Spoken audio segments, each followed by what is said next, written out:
What? Why are you shaking your head? You're welcome.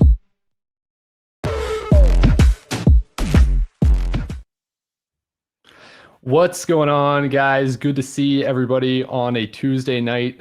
Dynasty Points once again. We are without the man, Thomas Tipple, this evening. He is celebrating his birthday, so everybody make sure you go wish Tom a happy birthday once you see this, listen to this. And I promise you, he's having a happy birthday, at least for now, because the Jays are up 6-3 on the New York Yankees. If you think Tom cares about the Baltimore Ravens, I promise you he cares so much more about the Toronto Blue Jays, more than anything. So he's with the two things he loves most right now, his wife and the Toronto Blue Jays. Yeah, extremely happy for Tom, living his best life right now while we're on the air.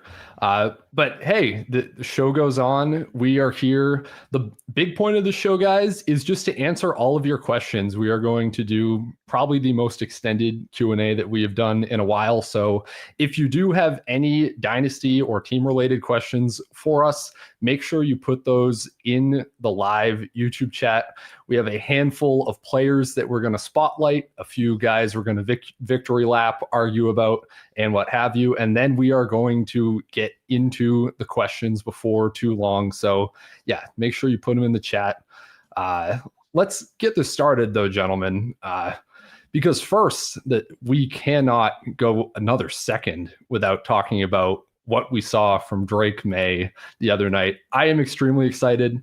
I am repping my AJ Brown Eagles jersey, trying to use my jersey curse to get AJ Brown to the New England Patriots. It is no longer a meme or a joke. I am extremely serious about this. I think the best thing for everybody involved is for the Eagles to trade him immediately. Ryan Heath jersey. Just don't worry about the dead cap at all, right? That's like every time I get so convinced that the AJ Brown trade is going to happen, I look at the dead cap number and I'm like, oh, NFL has really dumb rules about this, but we'll just ignore that. We'll put that to the side. Yeah, that doesn't exist. The Patriots surely have enough cap space to absorb whatever the dead cap hit is. I'm not going to look into it at all after the show. But we're going to move on to actually talking about Drake Maye. Jacob, I guess I'll quote you from our group chat this weekend. What did you think of your very large adult son this weekend going toe-to-toe with Josh Allen? And bringing which one of my two twin large adult son primetime victories you wanted to talk about first? Drake Maye, I mean, it's just awesome. I think at this point we've actually hit the mountaintop to the point where I think I'm almost ready to go back to hating everything involved with the New England Patriots. Like at this point, we've proven what we needed to prove. The Patriots fans in my Celtics group chats are getting a little uppity for my taste. And it's time to maybe turn heel. But no, in all seriousness, he looks absolutely unreal. He basically is their whole offense. They don't have really any running game. They don't want to use their rookie. They're afraid of their veteran fumbling every single time he gets the ball. Their other guy got injured while fumbling on a kickoff. Cue the Curb Your Enthusiasm music. So it's basically just Maye and like a really gutsy 31-year-old slot receiver against the world. That's kind of what their offense is. And he's been doing it. He has looked mobile. He's making beautiful throws on the run. He's using his legs as a rusher and as a passer. He's also just looked, I think, really improved in the pocket this year compared to last year, making some layered throws over the middle. There was the one to Henry that was an absolute dime this week. Yeah, man. And he's got the clutch factor. Like he's just a gamer. It was his first Sunday night football game, right? First Sunday or Monday, if I had to guess. Right? I think did he even have a primetime game last year? I couldn't tell you. Do not remember. Probably not a single prime. The only time I can remember the Patriots playing in primetime last year was like week 2 or 3 when it was Jacoby Brissett against the Aaron Rodgers Jets, and Maye played one drive when they were getting blown out. So yeah, it's super exciting. He seems like he is a very plausible QB1 immediately, and if and when he actually gets some better weapons, the ceiling is pretty massive because he looks like he has the capacity to be a 4,500 yard type passer, 30 to 35 touchdown type passer, and add 400 or 500 and another 5 to 8 on the ground. So I think he's going to be a first round dynasty startup pick for a very long time. And I think people are getting people are getting more on that train. I saw the real life tweets. Was it Benjamin Solak said real life? He would take Drake Maye out of any quarterback in the 2021 through 2025 drafts. That includes, of course, Jaden Daniels. That includes Caleb Williams. Big NFL media is getting extremely woke to Drake Maye in a big way. It's nice to see. I think when I season, sorry, real quick, Lucas, when I saw that Solak tweet, I was like, oh God, like I need to bail on everything emotionally that I have wrapped up in Drake Maye and the Patriots now. Like it's gotten way better and more exciting and hyped than I can be comfortable with on an emotional level. But yeah, sorry, go for it, Lucas. I was going to say, coming into the season, wherever we did players who aren't in the first round now who will be next year, I think Drake Maye was our number 1, if not number 2 overall player, whenever we were considering that. So he's definitely proving it. And we also love that he has the mobility factor that some of these other young quarterbacks who kind of vaulted up higher just don't have. Caleb Williams isn't using his legs as much as I think we would like to see him use them. Obviously with CJ Stroud, he's not moving, so which becomes a concern. Bo Nix has been kind of a little bit of a letdown so far this season in terms of things that are happening. Just Denver Broncos in general have been a little bit of a letdown, although I will definitely take the come from behind win.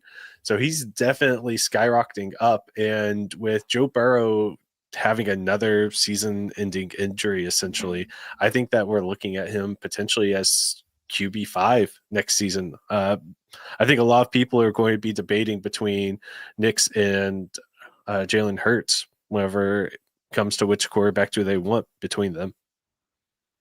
All right, let's just do some quick rankings, heat checks here. Yeah. So let's see. Drake Maye or Justin Herbert? Send it around the table. I'd do Maye.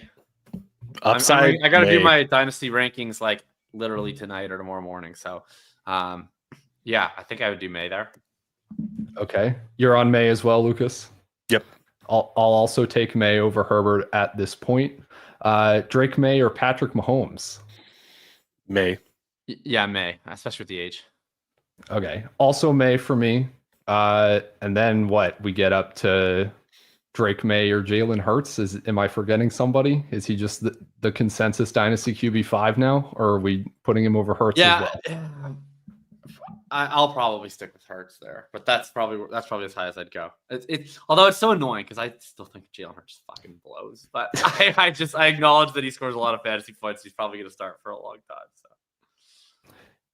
Yeah, I'd be similar here. I guess the one thing, if we can complain about anything with Drake Maye this year, it's that the whole designed rushing thesis has not really happened. He looks great with his legs. He's scrambling like he usually does. He's become an even better thrower on the run, which is just so fun to watch and so valuable from a real life perspective. But yeah, not getting him into the top 4 at QB for me either. But yeah, really exciting stuff. All right, we'll move on though to Jacob's other adult son, Trevor Lawrence. I'm gonna say my trouble child. I'm gonna say one sidebar on Lawrence, and then I'm gonna let you cook. I just want to say that and Jacob, you can victory lap and whatever you would like to do. That Trevor Lawrence performance was everything I have come to expect and love and hate from Trevor Lawrence. Really specifically the final drive. It was a very Trevor Lawrence performance. Yeah. Yeah. Just all of the mistakes that he's making up with amazing clutch throws down the sideline to BTJ that BTJ is almost dropping again. The offense just not double caught it. Yeah, just not offense not working on time, is messing up the snap counts. It was just until the final play where he falls over, walks into the end zone untouched. Just amazingly Trevor Lawrence stuff. But Jacob, you have a very strong fantasy takeaway from this Trevor Lawrence performance, and I want to hear it. No, I don't have that strong of a fantasy takeaway. I just I feel like last night was very good evidence for my thesis that people have Trevor Lawrence derangement syndrome. They won 31-28 over the Kansas City Chiefs, and 99% of people's tweeting experience for 3 hours was just like, let's see how many negative Trevor Lawrence tweets I can get off at all times. And it's like, I'm not saying he played perfect. He didn't, but like, he played pretty darn well. He had over 8 yards per attempt. They won the freaking game. He led a big comeback drive, and people just like cannot find any reason to not tweet about Trevor Lawrence. On Thursday night, during the Mac Jones game, all people could do all night was just tweet about Trevor Lawrence. Like, I don't understand why the 17th best quarterback in the NFL is like so important to people. I just don't get why he takes up so much real estate in everybody's heads that they feel the need to tweet about this guy so much. I can't think of any other average quarterback that is like this much of a culture of obsession of hatred. So anyways, I do want to just admit on that for myself, as soon as I saw people trashing Brock Purdy because Mac Jones looked good, it was like a defense mechanism in me. I'm like, I need to write some tweets about Trevor Lawrence right now. That was just something like rose up within me. I can't really explain it. But like the Mac Jones, like, so it's like the logic, I guess, is that Mac Jones was in Jacksonville last year, and people think that Mac Jones was good in Jacksonville, which is not true, by the way. He wasn't. Like Brian Thomas was good with Mac Jones. That is true. The idea that Mac Jones was independently good is like a really weird creation of people's anti-Trevor Lawrence agenda. He had like 180 passing yards per game and at 1-to-1 touchdown interception ratio. So it's just weird. Anyway, all that being said, shout out to my guy Trevor. Came in clutch at the end. It was like a truly perfect Trevor Lawrence performance. Like the fact that, you know, I'd say the keys to the Trevor Lawrence performance are generally like he makes like mind-numbing mistakes that you would never imagine. There's like things that go wrong that like he gets blamed for that are not fully his fault. It seems to happen to him all the time. And then usually he like fails at the end. That part, we got a twist ending. He actually came through at the end. But like the fumble at the goal line was perfect, where it was just like, you know, most quarterbacks would just get stuffed on a QB sneak and everybody would move on with their lives. But it's like he has to do the fucking reach over the goal line and get it knocked out of his hands play so that it becomes a meme. The PI that was like blatant, like fucking trucked Parker Washington and then it's an interception, but it doesn't get called. It's like, of course that would happen to Trevor Lawrence. And then, you know, obviously the funniest game-winning touchdown imaginable after a couple absolute dots. So shout out to my guy Trevor. I will say, I don't know if it's going to stick, but like he remembered that he's really athletic last night. If he could keep that in the back of his mind for the future, it would be great for his fantasy value, because once upon a time, that was a big part of the Trevor Lawrence thesis, was like, he's going to run a lot. He ran a lot in college. He's pretty darn good at it. He's 6'6" and fast and can pick up ground very quickly. And for whatever reason last night, it's like, I don't know if he just got like a pep talk. I don't know if it was his birthday resolution, but he remembered he's an athletic person. I hope he remembers it going forward.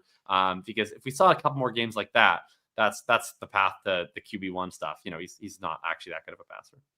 You know, I think it's actually sweet, like all the time people spend on Trevor Lawrence on Twitter, just like going after him. I think it's actually wild, like that people spend that much time trying to critique him, trying to tear this guy down. And it was amazing last night. Like, one might say it's actually romantic that people, you know, how can you not be romantic about football? Oh, Jesus Christ. I see what you're doing. Sorry, I had to. But yeah, like what a freaking game. I would still love to see more Brian Thomas Jr. Like I want to see more from his weapons as he's starting to progress. Like last night was just, it was so weird. I feel like watching what was going on, and then my fantasy team's not being like very happy about it because I have so little Trevor Lawrence. But yeah, you know, it is what it is. It's a long season, and I think we are starting to see this offense click just a little bit more as we're going on. Also, I think like if you are on Travis Hunter Island, last night was like, I think about as encouraging as it could be in two respects. One, I'm choosing to interpret this as a bull signal. You might disagree. He doesn't know the playbook at all. He has no idea what he's doing out there, which provides a very reasonable explanation for why he's not playing more snaps on offense. But he's really fucking good at football. I mean, like the first play that he made, where he got like a 1 yard pass, juked out 3 dudes, got the first down, and then the next one he like does that ridiculous jumping catch.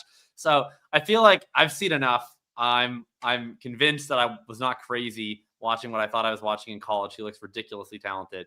If he can lock in and actually learn the offense, I just like, he looks so good with the ball. They have to find ways to get it in his hands.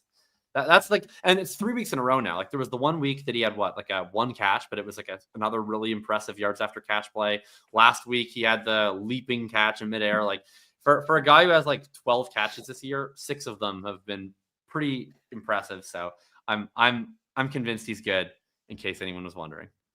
Yeah, you cannot tweet about Travis Hunter without somebody saying, "Hey, how many receiving yards does he have on the year? Like he was the 2nd overall pick. What are they doing?" Yeah, he's sick. He looks awesome. But like perfect type of player to be like a long-term dynasty bull on in like a rebuilder where it's like, I don't know when this guy is going to score fantasy points or even if he's going to, but like if it all clicks together, it could be pretty special. I'm 100% of the way there with Travis Hunter. I'm also, probably just looking to send out offers on rebuilders after seeing that performance. I'm a lot more assured as well. Anything else, Lucas, before on the Jaguars, Trevor Lawrence, Travis Hunter?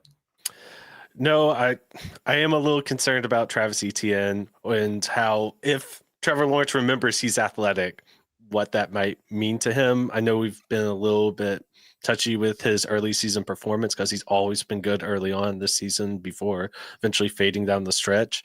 So I'm really watching that closely. I don't have that many more shares to try to move off of, and I've been kind of skeptically keeping the few shares I have, but that'll be really interesting if Trevor Lawrence really starts like heating up, if that's either going to open things up for ETN a little bit more, or if he's going to be taking touches away, or even if Tootin's going to start coming in and it's just more competition for carries. So that's the only other thought I have.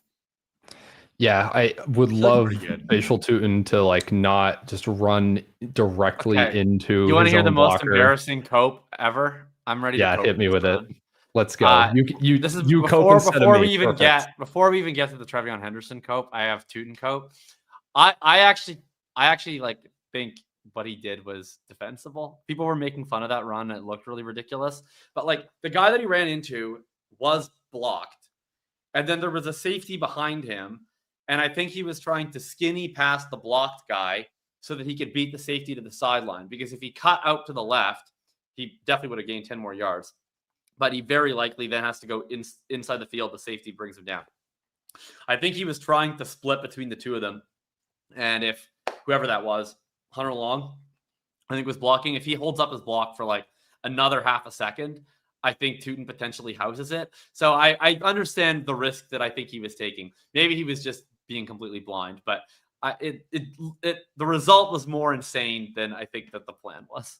Is what I'm trying to say. Yeah, I was definitely like rewinding my broadcasts and trying to like, you know how when you're playing 8-ball pool, you're trying to like perfectly line up the cue. Maybe no one will get that reference, but you're trying to make the lines work, get the perfect angle to bounce it off 3 ways. That's like what I was trying to do on my TV screen. Like, is there any defensible way that he could be thinking to go here?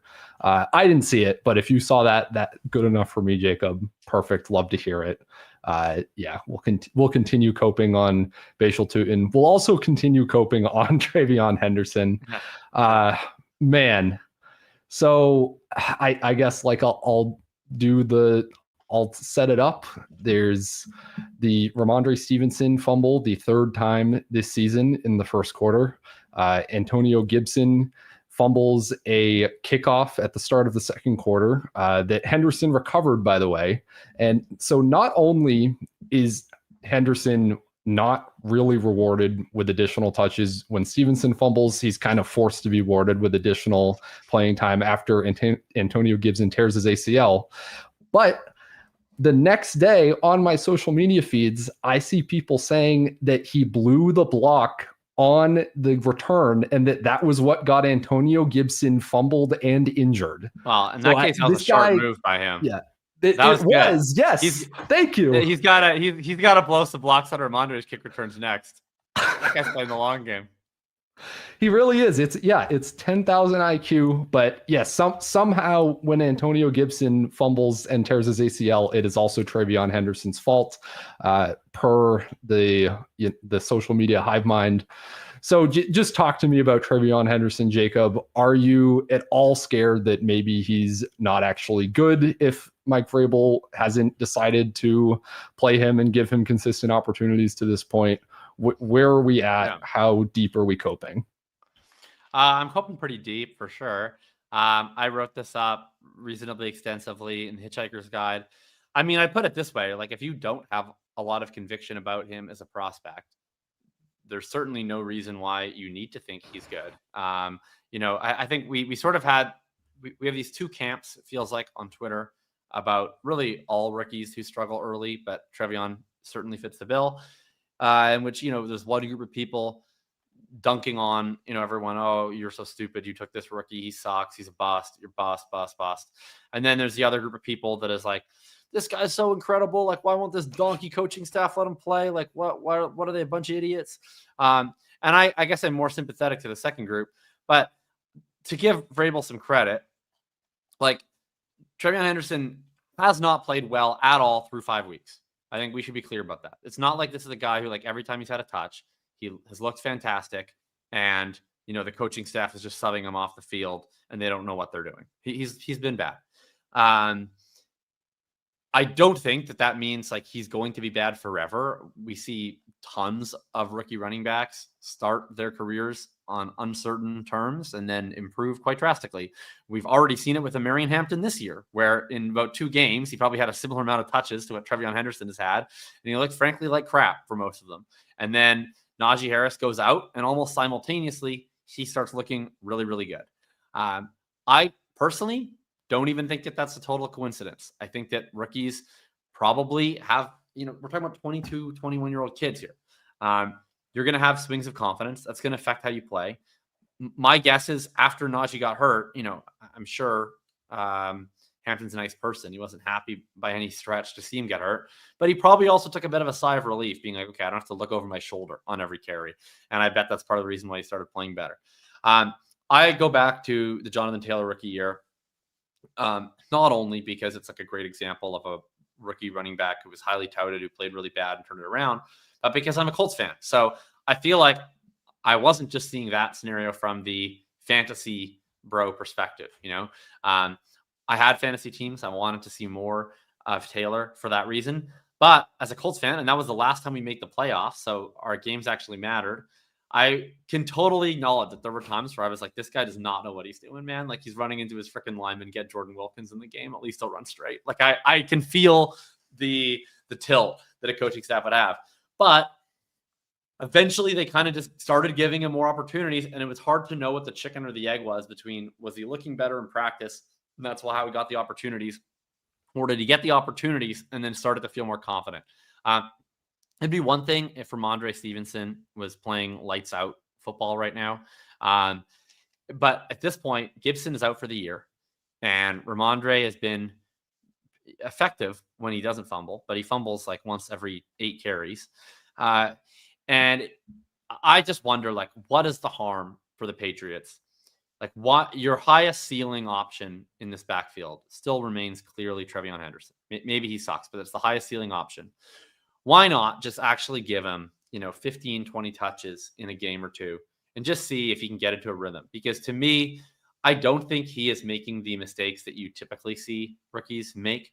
I don't think he's doing too much. I don't think he's overcutting. I think he's frankly doing too little. I think he's impatiently plunging into where the play is designed to go without actually surveying the field or using his vision. I think he's running really tight.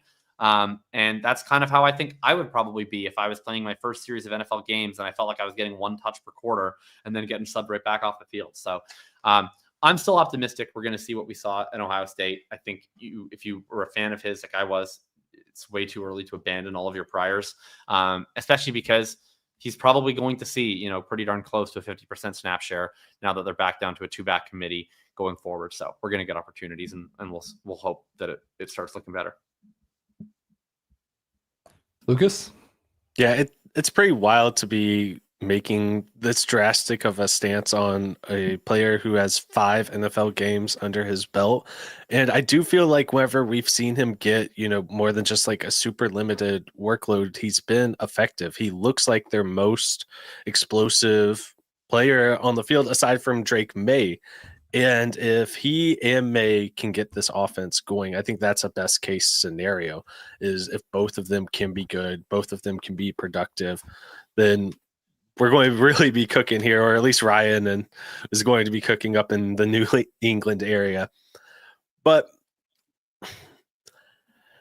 I think that, and we can probably do some analysis on whenever rookie running backs like really start clicking, but we're seeing somebody who's adjusting to the speed of the NFL game, is playing behind a completely remade offensive line, brand new coaching staff, with a quarterback who before this season had 6 career starts before then, whenever there really isn't a reliable weapons on the outside in order to try to get the running game going. Like, there's no way of taking pressure off of it. I do think it's telling that this coaching staff is really leaning on the veterans, but I kind of expected that out of a Mike Vrabel coaching staff. I don't think that there's anything that we should be surprised by throughout these first 5 weeks in which we should start raising alarm bells.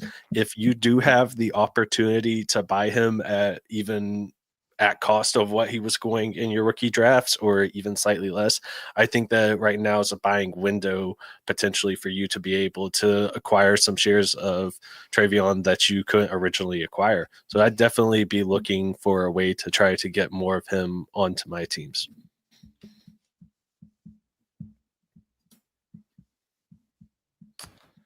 I'm surprised by a couple of things just with the Patriots and the backfield in general. Number one thing I'm surprised about is that we are a very high pass rate over expectation team, as we probably should be with how amazing Maye looks. Yeah, I will say that Ryan's feeling at least himself when he starts using we. Sorry, did I hit the royal we there when I say we? Look, I support it. Okay, gotcha, I support it. I do this with the Colts.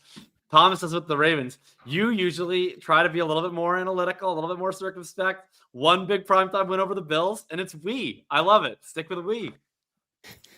Yeah, no, that is all it takes. I guess like it is true that for like most of the time I've been doing like fantasy content, and certainly the whole time I've had a following, the Patriots have been totally terrible and also kind of irrelevant for fantasy. So it's been very easy to just stay detached from everything. But yeah, I admit I'm having a little bit harder of a time doing that.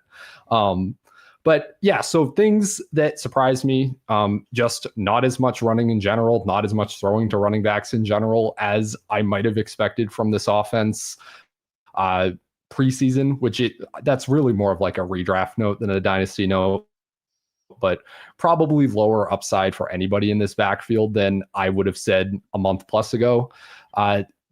I guess the other thing, and I'll relate to Jacob's experience as a Colts fan with the Jonathan Taylor thing, to me, neither of these running backs are doing anything really. They are adding anything on the field when they're handed the ball. So why not hand the ball to the guy that has not fumbled it 3 times? That's really all it is for me as a fan. Like, I don't think Stevenson or Henderson is doing anything all that positive or negative just outside of the fumbling like that. And to me, it's like after Gibson went out, Henderson played well over a 50% snap share. He was at 65%, nearly 60% route participation, more opportunities than Stevenson. Like, all that's great. But when you sub him out is when they get to the goal line, like really when the most important thing is like, let's not turn the ball over. We give it to the veteran that has turned the ball over and over this year. Like that is just where Vrabel loses me personally. Like as a fan, as a fantasy manager, sure, I'm also tilting it in that sense. TreVeyon hasn't done anything certainly yet to force Vrabel to give him touches. And I generally think that if or when that happens, if he starts ripping big plays, then this backfield will shift. That's what we tend to see. But yeah, those are all my like frenzied thoughts, I guess, about Henderson. The ironic thing is the one I guess like let's well this year also do like plays.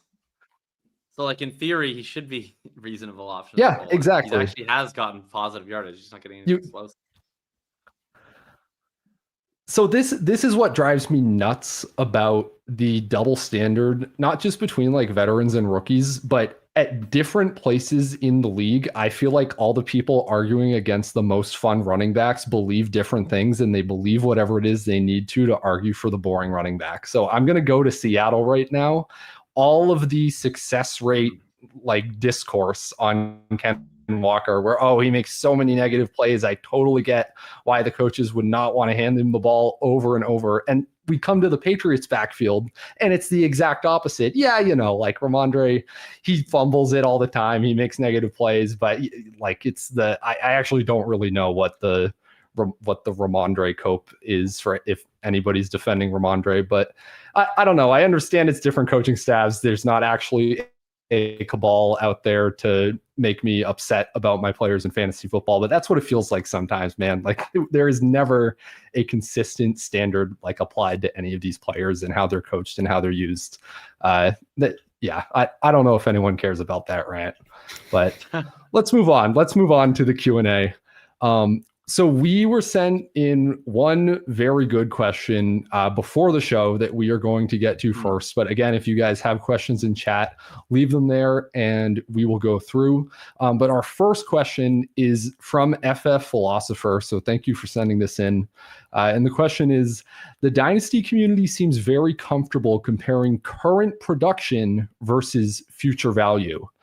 I haven't seen much discourse around roster construction to align when that future value converts into current production. Thoughts on if that is a viable strategy or if it is moot, as we can just trade assets as needed to adjust. So I'm going to throw it over to you first, Jacob. What are your thoughts on the really contention windows, and what are they relevant? Will you just pivot? How do we manage that? Is there an edge here? So it was a really, really interesting question. I'm not 100% sure I perfectly understand it, but I'll try my best. Yeah, that was kind of the way I took it. Was like, do you want to align your production to occur at the same time? And my view is, well, with the obvious exception that, like, you don't want a bunch of very old players on rebuilding teams. My view is not that much. I want to be very mindful of diminishing returns. There was an example that I used in a piece like 2 years ago where you sort of looked at, well, what your odds are, to beat a team. If you're 50-50 to beat a team in a given week, the marginal impact of each additional projected point has a much higher impact on your win equity than, if you're already a 20-point favorite, right? So, and similarly, if you're a 20-point underdog. So you want to get to a point where you're maximizing the value of every piece of value you can have on your roster between picks and players.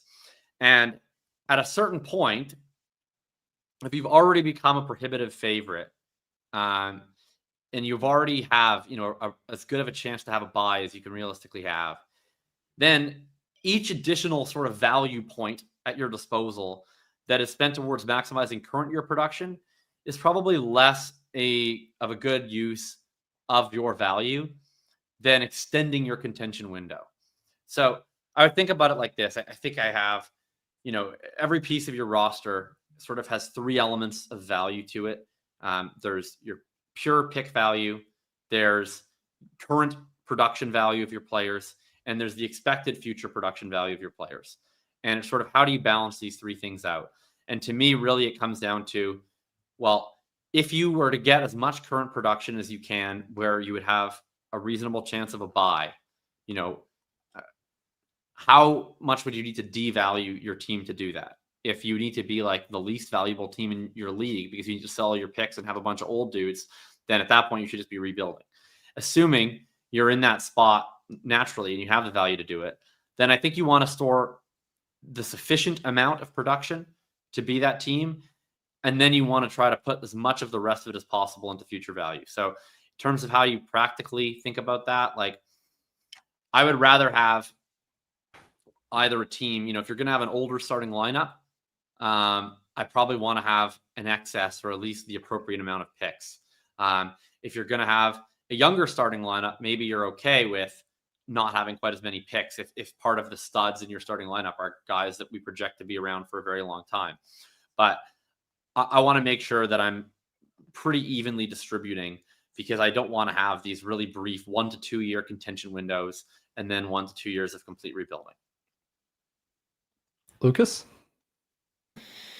Yeah, great thought. And I don't really have too much extra to add on to what Jakob was mentioning there. I think whenever you're talking about value, and there's a really cool war stat that if you all aren't using, you should go and start using.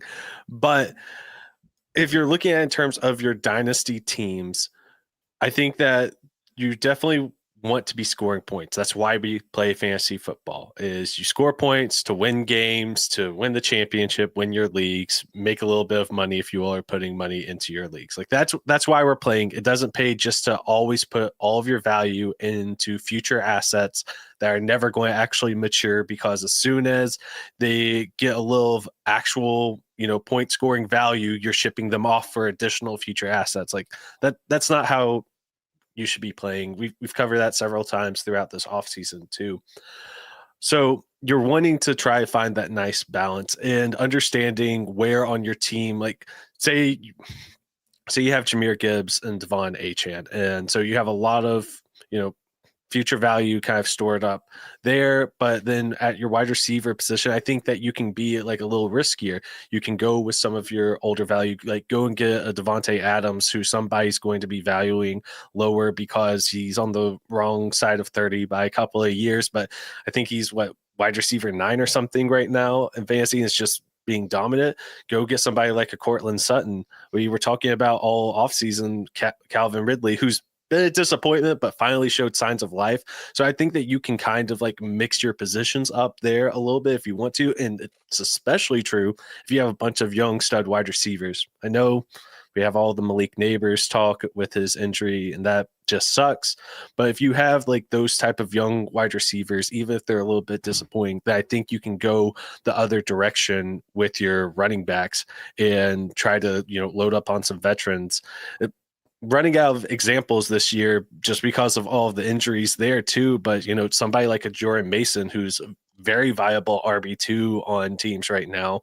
Derrick Henry's having a disappointing season, but you could have been getting Jonathan Taylor, who's considered old now for a running back later, and almost said Aaron Jones, but he's injured, a Josh Jacobs type. But you can get these like older, less valuable players because people don't think they have a long time left to score points, and start to balance your lineups that way. I think what Jakob was saying in terms of, looking at the margins of your close on certain projections and trying to, optimize your current production there to get that edge. And, if you're really good, valuing future points even more, that's spot on. But just some ways of trying to diversify your teams too, so you're not like putting all your eggs in one basket. 2 great answers. I guess I just have like 2 small things I want to add on to everything you guys have said.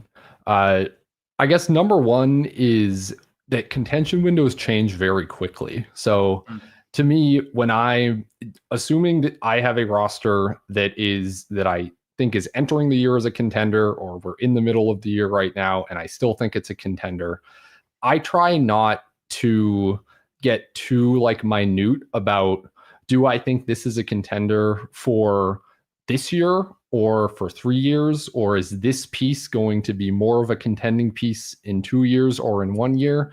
To me, it just changes so quickly. Like Emeka Egbuka and Quinshon Judkins are 2 examples of pieces that entering the year, I did not really think were going to be contending pieces, but now they are. And there are teams that have been vaulted into contention because of players like that, right? And the same obviously happens vice versa. I have a lot of Lad McConkey / BTJ teams that suddenly don't really look like contenders, still have like a lot of value or decently high value, but they're not scoring a whole lot of points. So like best laid plans, right? Like you can plan very specifically for when your contention window is, it could come way earlier or way later than you expect. I think probably the most actionable way to think about contention windows is when you're in a rebuild, though, just because that's when you actually have the most direct control. And the control you have is what year of picks am I acquiring? And also in what year am I shipping off picks to buy players, or I guess you spending all the picks on rookies, and if you're trying to go that way, right? Because you can always continue to roll picks into future years. I think that's like when you should be really evaluating your roster of just is it ready to make the jump? It is the only time I would get too deep into like the contention window question. But yeah, really good question. And unless either of you guys have anything to add to anything that was just said, we can jump over into the rest of the Q&A with everyone else's questions. The very last thing I'll say is I wouldn't go as far to say that this is all moot, because every league is different, and some leagues are way less liquid. But if there's one like very common mistake that I see made and that I've made on my teams, I try to make less now, is like the idea that sometimes you'll see these rebuilding teams try to sort of like decide like, okay, I'm going to have this core and this is going to be my team forever. And so they try to have this like big core of first and second year players. And I think that's just not a very efficient way to store your value. I think basically any contending team, if you think about those three kind of categories between picks, future value, current production, should have a reasonable balance of the three. If your entire team is full of first and second year players, you're probably not really contending enough for how much value you potentially have, or not contending at all. I would reallocate to some degree to either roll some of your picks back into future years, maybe add a couple of cheaper paths to major production by getting a couple of olds, just to balance that a little bit better. Yeah, no, I like that. Yeah, have a more balanced build I find is like harder to mess up and blow up, harder to get like put into a really rough position with, would co-sign all of that. So yeah, let's get into the Q&A. Lucas here has starred a bunch of these questions in the chat. I hope we are able to put them on screen. Lucas, is that something we can do or no? Mm-hmm. Yeah, you start reading which question you want to tackle, and I will throw it on there. All right, we're just gonna go from the top. So yeah, I can read them out, and then you guys can go crazy. So yeah, fellas, Jordan Mason and Mike Evans or Jacobs, 12-team Dynasty PPR, could use a higher end wide receiver. Am I parsing this correctly? It's Jacobs. I guess it means that he has Jacobs. He's probably been offered Mason and Evans, or considering offering for Mason and Evans. That's probably not the one for me. I would keep Josh Jacobs. He's currently RB3 or RB4 in expected fantasy points per game on one of the best teams in the NFL. Still not that old because he came into the NFL so young. He's kind of shockingly young. And Evans is it's a tough spot where one of the reasons I was really optimistic on Evans, which was odd for me about an old player going into this year, is you had Chris Godwin, very injured coming in to start the year. And, who knows what Emeka Egbuka will be. And it turns out Emeka Egbuka is a superstar, and Chris Godwin's back sooner than even Evans is from this latest hamstring injury. So the upside for Evans to be more than a low-end wide receiver 2, I think is a little bit hard to see right now. I'd keep it Jacobs. I'm on the same boat there, keeping Josh Jacobs there. I like trying to find the replacement running back value and going after like Jordan Mason and trying to attach to that. I just don't think Mike Evans is the piece you want to have in that deal. Yep, agreed. Would keep Jacobs. I'm a little more optimistic on Evans' ability to like return and be kind of a late season hammer. I can't separate, you think, right? But no, oh my God, dude. I thought I was going to avoid this topic on the show tonight. Anyone that is mad about Emeka Egbuka or separation or whatever, just go to my Twitter, type in Emeka Egbuka separation. It'll show up. I wrote or actually just go read the Everything Report. That'll be better. I thought and written way too much about that in the last 48 hours. But yeah, no, I do just genuinely because of how good this offense is. I think there's like an outside shot Evans comes back and is very, very good at the end of the year. A little rough when he's coming back from his hamstring injury, which he's injured in 3 consecutive seasons now. But I think it's possible. He's like a sneaky redraft buy. But yeah, no, would take Jacobs in that question. Next question. Are we expecting Indiana Jones to be a long-term starter for the Colts? Jacob. Depends how long you mean by long. Is he the starter for 2026? I think that's extremely likely. I'm guessing the decision that the Colts will be faced with this offseason is a decision that the New York Giants were once faced with in an offseason. Do you franchise tag Daniel Jones, or do you offer him some form of 4-year deal that probably looks more like a 2-year deal? And I think both of those are pretty on the table. Look, it's only been 5 games. If you had asked me, when the Colts were like 9-5 with Carson Wentz, if he was not going to be their starter next year, I'd have been like, there's a 0% chance he's not our starter next year. And he completely crumbled down the stretch. So I wouldn't put that past Daniel Jones, but if you're going to wager who the starting quarterback is for the Indianapolis Colts, you got to put Jones at like -5 to 600 for 2026 at this point, right? Maybe -500 is a little steep, but I agree. Like I think most likely they franchise tag him if everything keeps going how it is right now. That's my guess. Oh, you got a lot of optimism, dude. I don't think we're tagging him. I think You think you're giving him the bag? The Colts don't ever franchise tag anyone. It's like a Chris Ballard philosophy thing. I think he doesn't think it's like the nice thing to do. We're usually just hand out extensions, but we'll see. Yeah. I mean, it's definitely not the nice thing to do, good guy Chris Ballard, but it's what I would do if I was running I would tag his team and what I would want my team to do. Tag him. Yeah. Yeah. I mean, I would tag him, but I could see a scenario where they don't tag him. And it comes down to Chris Ballard's been the GM of this team for a long time. I think he made this bet on Daniel. He made the bet on Anthony Richardson that failed.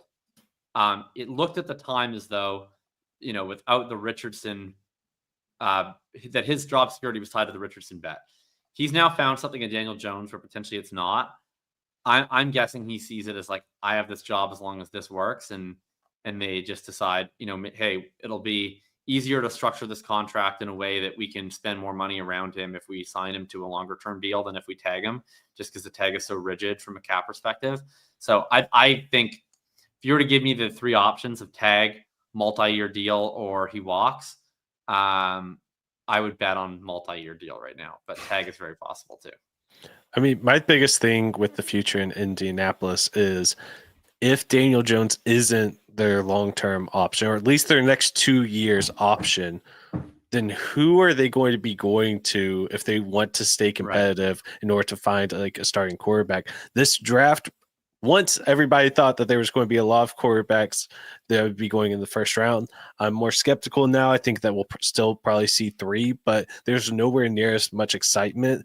Does Indiana take a risk and go with a quarterback potentially in the early 20s if they're, going to be a playoff team, and the AFC South is basically gifting them a playoff spot right now, saying, there you go, we're terrible, just go have fun, please represent us well.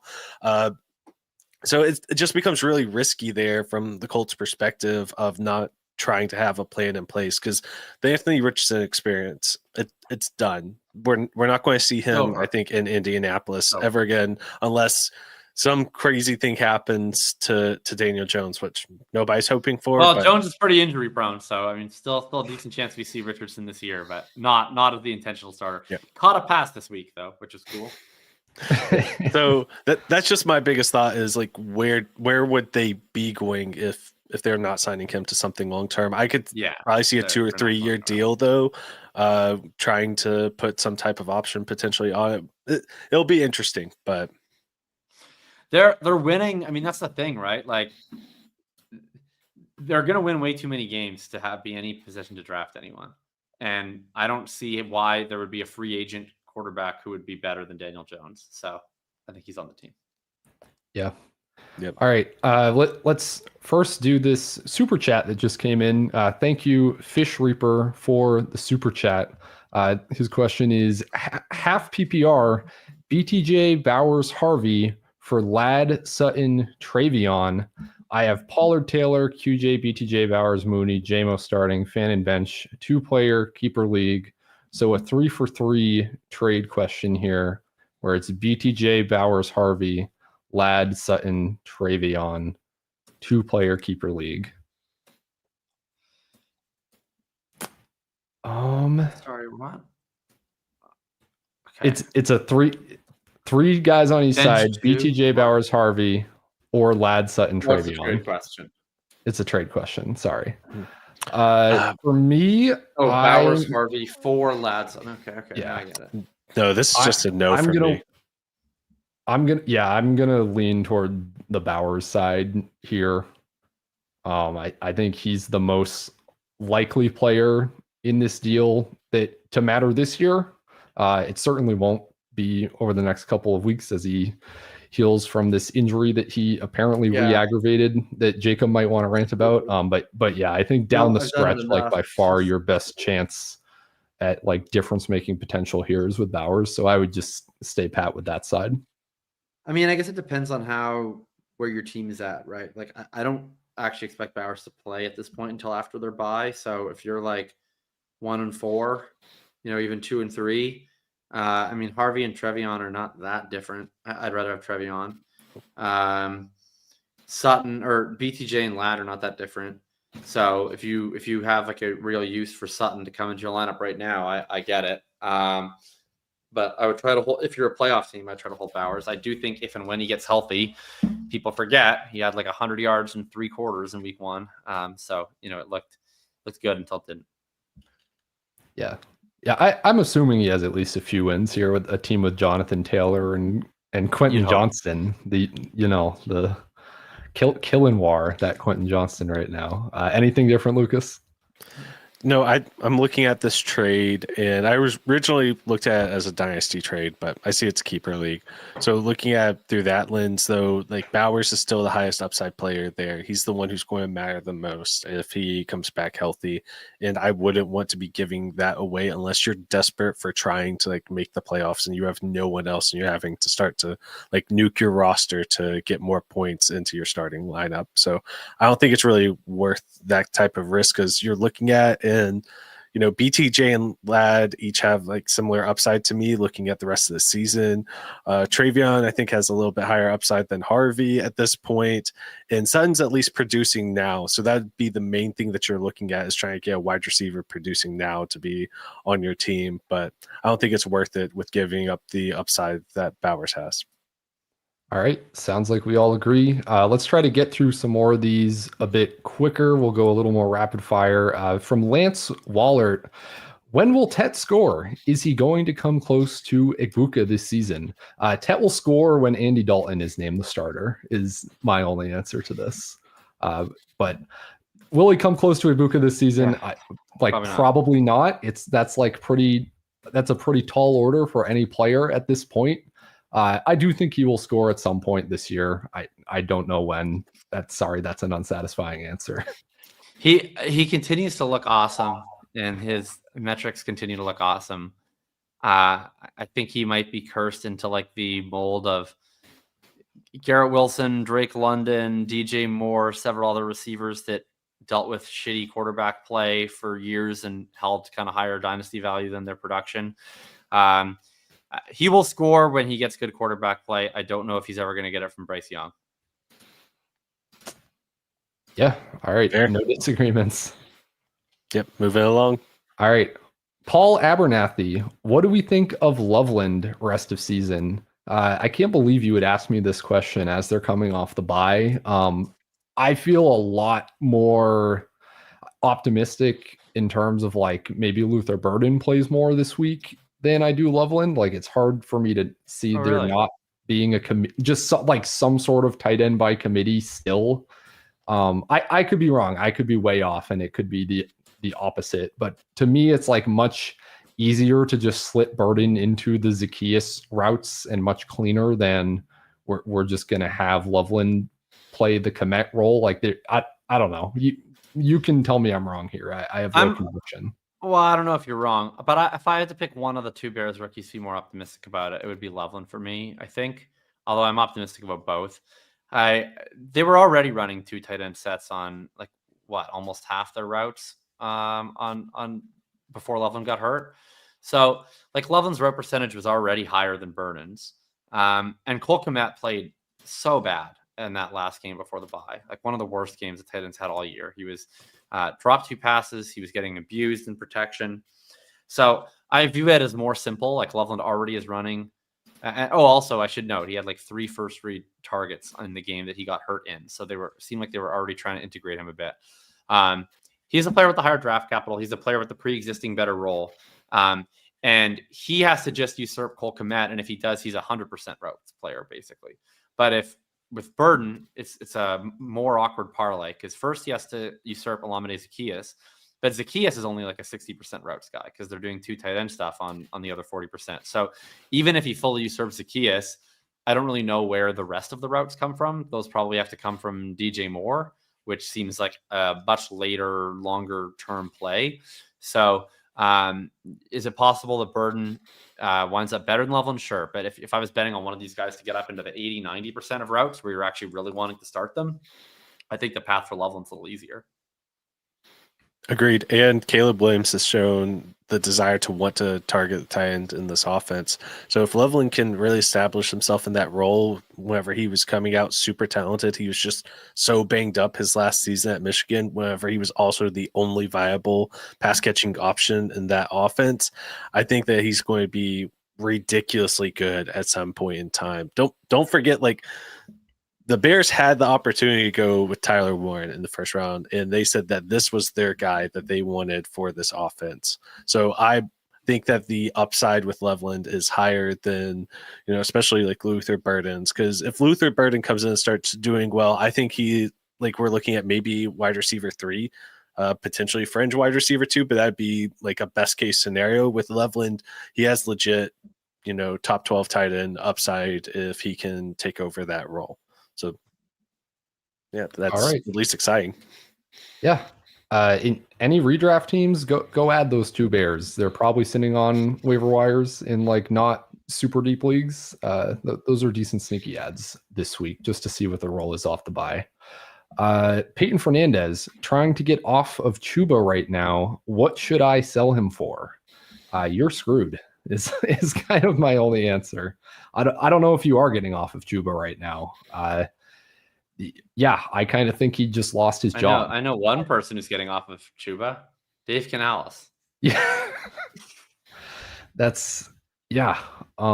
I think I think you just gotta wait it out. I don't know I guess try. Sure, why not? Why not try to get off Chuba? The worst thing people are gonna say is no. But yeah, I promise you, I'm as surprised as anyone that Rico Dowdle looked like Adrian Peterson last week. And I could say it's Miami, but he looked fucking sick. And maybe it was just Eric Collins doing the most dramatic play-by-play commentary imaginable for 3 hours. But that game just felt like it meant a lot to the Panthers to win. It was this emotional turning point for their season, or at least that's what they hope that it is. And Dowdle was the face of that. So how can you not ride that wave and probably keep Rico Dowdle in the better half of this committee? I think the most likely scenario is that we now have a roughly 50-50 committee on a bad team, and that most weeks they both become flex plays. Yeah, I don't know. It's also very possible that Chuba missed another week. Rico Dowdle looks like Rico Dowdle again. And by the time Chuba comes back, he looks like a much better option than he does right now. I also think it's very possible Rico Dowdle destroys his former team in this revenge game. Pretty possible. And he just has the job pretty much in its entirety for the rest of the year. You can't ask for better sequencing than if you're a backup running back and the starter gets hurt and your first 2 matchups are Dolphins and Cowboys. That's pretty good sequencing lock right there. Pretty good. All right. The real BB. Pick 2, Henderson, Brown, or Dowdle. Is this a start-sit question? Jackson? I assume we're talking Chase Brown. Well, Dowdle, frankly, even if Chuba plays, because the other two options in the matchup. Chase Brown or Henderson this week? Yes. Oh, that's so disgusting. It's gross. I'm doing Henderson. I'm closing my eyes and putting him in. Who did the Bengals play the Packers? Yeah, I guess I would just stick with Henderson. Yeah, I think that's where I'm at too. There's nothing more depressing than Chase Brown right now. It's just the most so bleak. It's so bad. I'm so sorry for touting him this offseason, guys. That one was rough. That one's on me. Let's see. Cole Sporsic. I have a contending league mates first. Most of their roster is hurt, and now it's trending early. How much value surplus should I try to get to trade their first back to them? Oh, that's delicious position. Good for you. Nice. Jacob, your thoughts here? Yeah, I mean, I've always thought that the rational thing is that the two league mates should split the profit. Every time that two people trade in Dynasty, theoretically, that should mean 2 people are winning and 10 people are losing because they're the ones not getting involved in this opportunity for mutual extraction of value. This couldn't be a more perfect scenario. If this person was to ride it out and just trade off all their future assets and scramble because you won't give them their pick back, maybe they finish something like 6th or 7th or 8th, and that pick is worth like 1 base first. But if they get it back and they tank and they finish last, maybe it's worth 1.75 or 2 base first, whatever. You guys kind of decide what those numbers are, and you split it right down the middle. And you basically get a little extra value. They get a little extra value once they actually convert it into a tanking trade. That's how I think both of you should approach it. That being said, you only get to control how one of you approach it. If the other person is being obstinate about it, luckily you're in the better position. So if the other person wants to be bullheaded, I would just say, okay, well, best of luck to you. And the absolute worst thing that's going to happen is you end up with like a mid first anyway. So I would not be trying to trade it back to them at the value it's worth as the 101, because otherwise, what is their incentive? But I would be very willing to part with it for a reasonable profit that you guys can share together and build a beautiful trade relationship for the rest of time. Perfect. Sweet. Got another super chat that we'll do here from Wandier. Thank you for the super chat. Trade Mayfield, McBride, and Henderson for Nix, Kittle, Sutton, Woody, and Hunter Henry. Current flex is Jacoby. Also have Caleb to backfill QB. Definitely it's a redraft? Yeah, that's a redraft question. Okay. Let's see. Okay, so let's see. Quarterbacks are reasonably comparable. Plus, you have Caleb anyway. So it's McBride. Kittle's probably missing 1 more week. So, yeah, I think I would take. Well, the higher value side, I think, is the Knicks plus a bunch of stuff side. But I don't know. All I know about your roster is your current flex is Jacoby. I don't know what your depth is after that. Do you need a bunch of stuff? Because if you don't, then maybe you just keep McBride. But definitely on net, the other side has more value to it, I think. I would agree. I think that Henderson, though, out of all the potential flex options, Cortland Sutton, Woody Marks, or Hunter Henry, Henderson still has the highest upside. And that's why I would be afraid of getting rid of in this trade. Yeah, I agree. It's roster dependent. I look at this and I just lean toward the Knicks and Kittle side. To me, Kittle is not really much worse than a 50-50 to outscore McBride over the rest of the season. So yeah, I think assuming I have uses for Sutton in my lineup and all these guys are going to be starting and everything, then I would take the side with the 5 players. We'll get through a couple more here. Let's see. Josh Widmer. This is, I guess we'll call this a Debbie question from Josh Widmer. 2026 class feels like love and then a bunch of maybes, or maybe I'm just not feeling the rookie fever yet. LOL. I I have no opinions on the 2026 class because that's how I roll, but you guys, I'm sure do. No, it's more for Lucas. I tend to got all dive the in hard opinions. in like January. I have very like from the hip opinions at this time of year where like I've just sort of based on like limited college football watching and like some brief perusal of data, I form like strongly held opinions that I keep to myself because I reserve the right to change them 360 degrees or 180 degrees come January. But Lucas, you cook. I mean, the biggest thing right now is going to be Jeremiah Love. He's the star prospect as we currently sit here. There's going to be quarterbacks who I think are going to be starters in this league. I think that there's probably going to be 3 draftable quarterbacks, at least in the first round, as a possibility. I'm going to set 3. If I had to set an over under today on first round quarterbacks, I would set 2.5, and I'm going to lean 3. Okay. Well, I'm taking the under. All right, so I'm doing Nussmeier, Mendoza, and Lenore Sellers. If Sellers comes out, I think Sellers will not come out. I think that he is going to get told that they're not going to take him in the first, and I think he comes out 27. But that's like a very like 60-40 take. I could be totally wrong about that. I don't know, with like Nussmeier or Mendoza feel kind of like whatever to me, but maybe they go in the first round. I'm getting people love more... Mendoza. People are going crazy about Mendoza. I'm getting so excited about Mendoza, and I know I shouldn't be listening to a little bit too much Todd McShay there, and he is very hyped on Mendoza. And I mean, I have eyes; I can see what he's doing, and he's been playing really well. I think that people are going to be really petty because he took a safety in order to secure a win and ruined a bunch of people's bets. Move past that. And then the wide receiver class is deep, but it lacks elite talent. And, maybe somebody will separate themselves. There's How do you feel about Tyson? I like Tyson. His ball skills concern me a little bit. He does everything else fantastic, but his ball skills are definitely average to below average compared to what you would want from somebody who's going to be a first round talent. Like it's good. It's not, what we expect out of first round talents. And same with like some of these other wide receivers. Carnell Tate is an amazing route runner. He's just not the most explosive guy in the world because he just has these like super long strides. So he doesn't separate the same way, but he's a really, really good productive wide receiver.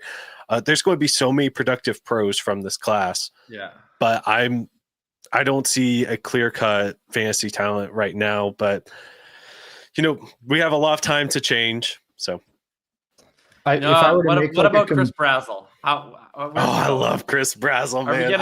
Are we getting day 2 capital on Razzle Dazzle Brazzell? Oh, absolutely. Talking about a 6'5" wide receiver who's going to be, technically a senior in terms of class, who's leading or at least before the bye week, was leading the country in yards, was top 10 in receptions, was tied for first in touchdowns. Like, this guy is an absolute monster. So love that for him. Makes me excited. And everybody's going to keep talking about the 2027 wide receiver class. I think that that's eventually going to make it to where the 26 class is a little bit of a value wherever it comes to wide receivers, because people are just going to naturally like push them down some. And I do think it does help them that so far in this wide receiver class, we have Egbuka who can't stop scoring touchdowns, which is making his fantasy points much higher. But Tetairoa McMillan can't score touchdowns and has looked really good. And then we have Travis Hunter, who's very clearly an amazing football player. He's just not fully putting it together in terms of earning consistent playing time and just doing everything right in terms of like operating inside an offense. So I think he's eventually going to get there, but we still have a long way to go. And yeah, I see everybody in the chats talking about, I think it's Denzel Boston. Mekhi Lemon was getting a lot of. Yeah, Mekhi Lemon has looked really good. I just don't stay up that late. Jonah Coleman, he's really good, but he's going to be old for a running back coming out, and he's not particularly like explosive in a way that gets people going. So just running back class looks rough after Love. Yeah, I mean, really do like Jonah Coleman. I think he's going to be a good pro, but in terms of talking about people right now who I think have potential to, be RB1s in this league, there's not a whole lot after. Can you guys really to me, this is fascinating, obviously, as someone that pays zero attention to college football during the season. Are you really going to click draft player on a guy named Lemon in your dynasty rookie drafts? Like that doesn't like mess with your brain at all. Like I'm drafting a Lemon. That would like it loses that rookie pick loses half its value when you drive it off the lot. It does. Nice. Man. I love that. I love that's like you're gonna have such strong takes on these guys in like 5 months, but right now you're just like that guy's name is fucking Lemon. Literally, his name is Lemon. Yeah. All right, let's do one last question here. Skipping around a bit, but I thought this one was pretty interesting. From Manny Fave, is it wrong to rebuild when you're a playoff team? For an example, trading my fourth wide receiver, who is an aging Terry McLaurin, for picks. I'll let Jacob take this first. Yeah, so is it wrong to rebuild when you're a playoff team? So I wonder if you actually mean rebuild or if you just mean like trade off pieces. Like if you're rebuilding and you're currently a playoff team, I think the only reason why you would want to do that is if your team has suffered some injuries. It's very low value. You don't. It's kind of like what we talked about with like the Malik Neighbors stuff, right? Like if your team is so low value, if you were to spend your future assets to continue to prop this up as a playoff team, maybe it's better to call it. If you mean just like, would you ever sell off players for futures while on a playoff team? My answer would be definitely yes, but I don't know that I would do it right now. Right now, we're at the very start of bye weeks. I pretty frequently will get to the end of the bye week range, and if I have made it through and I have a reasonably healthy team, and I have depth I don't think I'll actually need to rely on in the fantasy playoffs, I always try to see if I can sell off a piece or two before that point, just to add a little bit of my pick stock back on those playoff teams. So I think yes to that. I'd be curious on the circumstances why you would want to pivot and rebuild if you're a playoff team. Yeah, I can definitely see, like, if you're looking at some of your fringe starters, like potentially your wide receiver 3, wherever you can get similar production and move them for some future value. I think that's where a tool like War, I'm just going to hype it up a little bit today. I think like a tool like War, whenever you're looking at similarly valued assets on your team, if you can move 1 or 2 of those and you're not affecting your overall like end and like maximum cap and what you can do, then go ahead and do it. Like I don't think you'll find anybody out there who is willing to trade you anything of value for Terry McLaurin right now. He is definitely a distressed asset. So that he might not be like the best example. You could a couple of weeks ago, you could have done something with like Jacoby Myers and potentially gotten some value. But I think that there's so many players like that where you might actually want to be looking at somebody who contains more value but isn't producing and look to be moving one of them if you're wanting to potentially like try to give yourself a bigger contention window. So just some interesting thoughts. Yeah, don't really disagree with anything that was said. Yeah, I definitely wouldn't think of it as a rebuild. Almost like it's more like you're pruning your roster, just trying to put I like that. assets that are currently not like helping you into a place where they either are helping you as points in your lineup or a place where they're safer, which is picks. So yeah, I think it's viable to do. Would agree with Jacob that probably wait till after the bye weeks because you never know when you're going to need depth. Yeah, I don't know who you guys were starting last week, but I started some heinous individuals. It's been pretty brutal. I have one like complete all out rebuild team where there's like nobody on this team. I'm carrying essentially no players.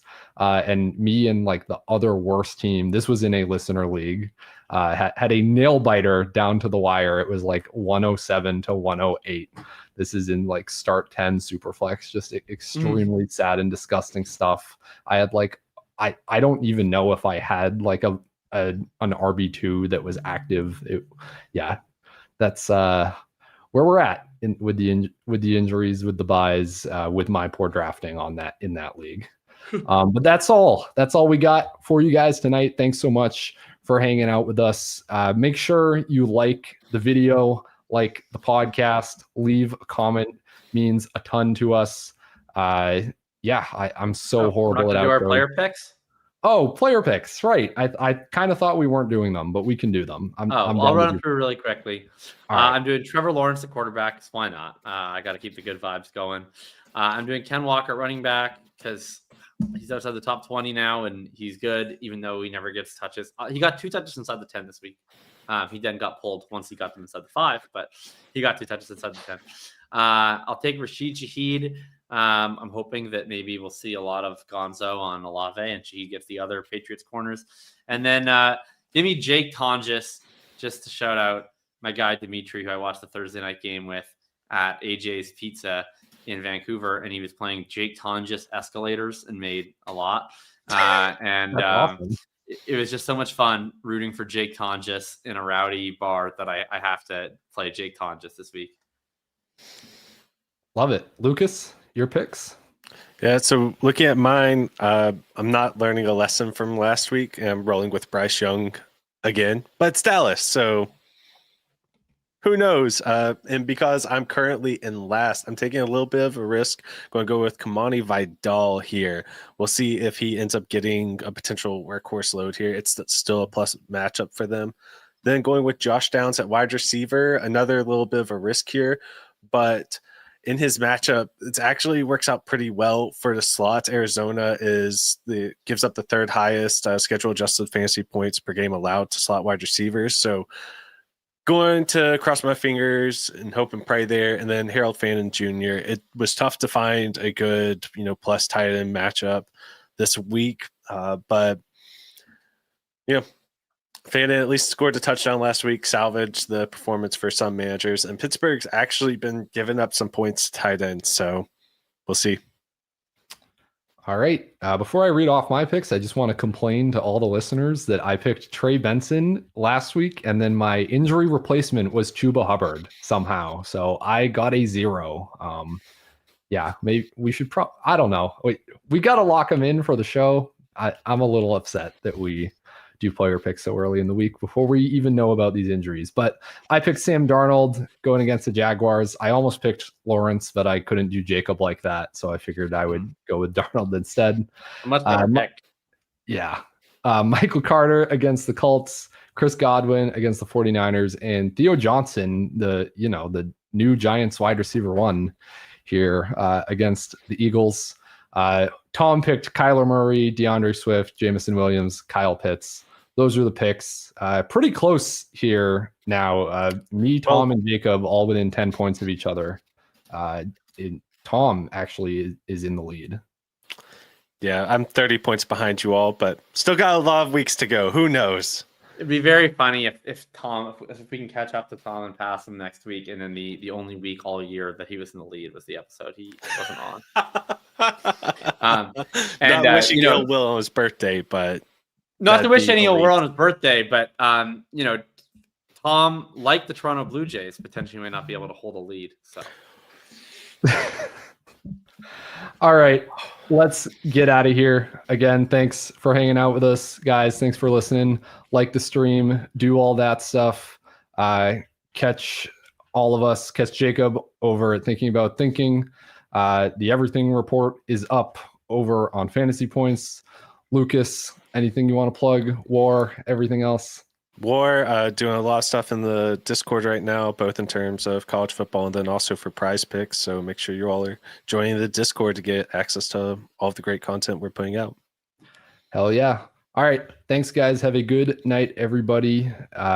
What is it Tom always says at the end? The best days are always spent tilting. Good night. What? Why are you shaking your head? You're welcome.